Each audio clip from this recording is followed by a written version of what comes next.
হযরত ওমর রাদিয়াল্লাহু তাআলা আনহু যখন মারাত্মকভাবে আহত হলেন, তখন তাকে দুধ খেতে দেওয়া হলো, কিন্তু দুধ পান করার সাথে সাথেই তা তার পাঁজরের ক্ষত দিয়ে বেরিয়ে এলো। তখন চিকিৎসক বলে দিলেন, হে আমিরুল মুমিনিন, আপনার হাতে আর বেশি সময় নেই, আপনি ওসিয়ত করে নিন। মৃত্যু শয্যায় শুয়ে হযরত ওমর রাদিয়াল্লাহু তাআলা আনহু তার ছেলে আব্দুল্লাহকে ডেকে বললেন, আমার কাছে হুযায়ফা ইবনুল ইয়ামানকে ডেকে আনো।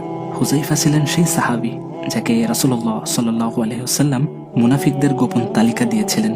তিনি ছাড়া আর কেউ সেই নামের তালিকা জানতেন না। রক্তাক্ত অবস্থায় হযরত ওমর হুযায়ফাকে জিজ্ঞেস করলেন, হে হুযায়ফা, আমি তোমাকে আল্লাহর কসম দিয়ে বলছি, রাসূলুল্লাহ সাল্লাল্লাহু আলাইহি ওয়াসাল্লাম কি মুনাফিকদের তালিকায় আমার নাম রেখেছেন? হুযায়ফা কান্নায় ভেঙে পড়লেন এবং বললেন, এটা রাসূল সাল্লাল্লাহু আলাইহি ওয়াসাল্লামের গোপন আমানত, আমি কাউকে বলতে পারবো না। ওমর আবার আকুতি জানিয়ে বললেন, আল্লাহর ওয়াস্তে আমাকে শুধু এটুকু বলো, আমার নাম কি সেখানে আছে? হুযায়ফা কান্নাজড়িত কণ্ঠে বললেন, হে ওমর, আমি শুধু আপনাকে বলছি, অন্য কেউ হলে বলতাম না। জেনে রাখুন, আল্লাহর রাসূল সাল্লাল্লাহু আলাইহি ওয়াসাল্লাম আপনার নাম ওই তালিকায় অন্তর্ভুক্ত করেননি।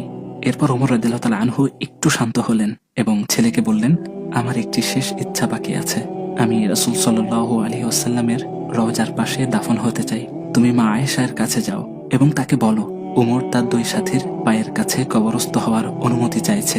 তাকে আমিরুল মুমিনিন বলো না, শুধু ওমর বলো। হযরত আয়েশা রাদিয়াল্লাহু তাআলা আনহা অনুমতি দিলেন। তিনি বললেন, আমি এই জায়গাটি নিজের জন্য রেখেছিলাম, কিন্তু আজ আমি ওমরের জন্য তা ছেড়ে দিলাম।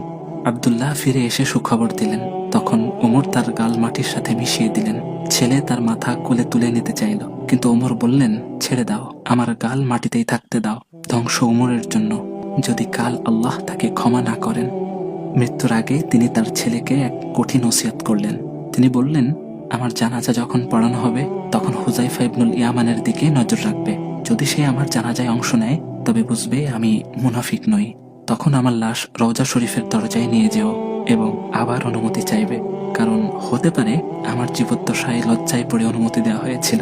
যদি অনুমতি পাওয়া যায় তবে দাফন করবে, নতুবা সাধারণ কবরস্থানে দাফন করে দিও।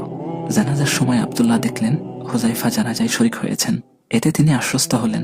রওজার দরজায় গিয়ে অনুমতি চাইলে মা আয়েশা বললেন, ওমরকে তার সাথীদের পাশে দাফন হওয়ার জন্য স্বাগতম।